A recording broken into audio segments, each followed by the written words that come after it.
جس چیز میں ابتلا ہوتا ہے نا اس کے بارے میں ایک دو حدیثوں سے مسئلہ حل نہیں ہوتا.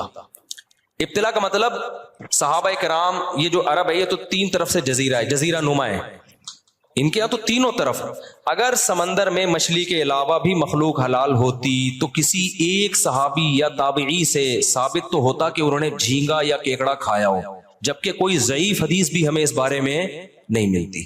حالانکہ جو ساحل سمندر پہ رہتے ہیں وہ تو جتنا شوق سے مچھلی کھاتے ہیں اس سے زیادہ جھینگا اور کیکڑا کھا رہے ہوتے ہیں وہ. تو یہ بہت مضبوط دلیل ہے امام حنیفہ کی، جو میں نے بتایا تھا نا، وہ امام صاحب پہلے قرآن کو وہ زیادہ اہمیت دیتے ہیں. تو قرآن کی جو دو آیتیں ہیں نا کہ تمہارے لیے مردار کو حرام قرار دیا گیا ہے، حدیث میں صرف مچھلی کو مستثنا کیا گیا ہے، تو اس آیت کو، اور پھر خبائث حرام ہے، تو کہتے ہیں اگر یہ سب چیزیں آ جائیں تو اس میں تو پھر ایسا پہلے پاؤ پھر کھیلو، پہلے اکاؤنٹ میں پاؤ پھر کھیلو، یہ ہمارا وعدہ ہے. سب کچھوے اور مگرمچھ اور بھی اور اس سے بھی زیادہ ایسی چیزیں جو انسان روز کو پھینکتا ہے کہ یار یہ کیا گند ہے. تو کسی صحابی سے ثابت نہیں ہے، کسی تابعی سے ثابت نہیں ہے کہ مچھلی کے علاوہ کسی بھی چیز کو انہوں نے ایک دفعہ کھانا بھی ثابت نہیں ہے. تو اس لیے، اور پھر ویسے بھی گوشت جو ہے نا، گوشت اس میں اصل ہے حرمت. جب تک حلال ہونے کی دلیل نہ ہو اس کو کیا سمجھا جائے گا؟ حرام سمجھا جائے گا، جب تک حلال ہونے کی دلیل نہ ہو.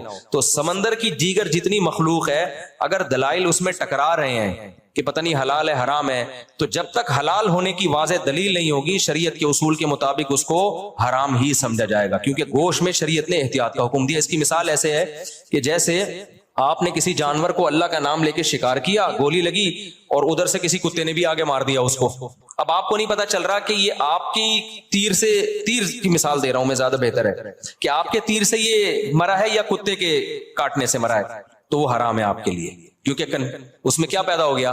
شک پیدا ہو گیا. جب تک یقین نہ ہو اس کو حرام سمجھا جائے گا. اب اسلامی ملکوں میں چونکہ سب مسلمان ہی ہیں تو وہاں تو شک کرنے کی ضرورت نہیں ہے. غیر مسلم ملک میں ہم کہتے ہیں کہ اگر آپ کے پاس ذبیحہ آیا تو آپ اس بیس پہ نہیں کھا سکتے. کوئی گوشت آیا، ذبیحہ نہیں، گوشت آیا آپ کے پاس، آپ امریکہ میں، تھائی لینڈ میں کہیں تھے، گوشت پکا کے لے آیا کوئی غیر مسلم، امکان تو ہے ہو سکتا ہے کسی مسلمان سے ذبح کرایا ہو، لیکن اس امکان کی بیس پہ آپ کھا سکتے اس کو؟ نہ، آپ تحقیق کرو گے بھائی کیسے کسی مسلمان سے ذبح کرایا کہ نہیں کرایا، اور اگر وہ خبر دیتا ہے تو اس کی خبر پر بھی اعتماد نہیں ہے. کوئی حلال سرٹیفکیٹ دکھاؤ، کوئی ادارہ دکھاؤ. اس لیے ہم کہتے ہیں غیر مسلم کنٹری میں تحقیق کرنی پڑے گی آپ کو. تو اس سے پتہ چلتا ہے کہ گوشت میں اصل یہ کہ وہ حرام ہے جب تک حلال ہونے کی دلیل نہ ہو. نباتات میں اصل یہ کہ حلال ہیں جب تک حرام ہونے کی دلیل نہ ہو، کیونکہ نبات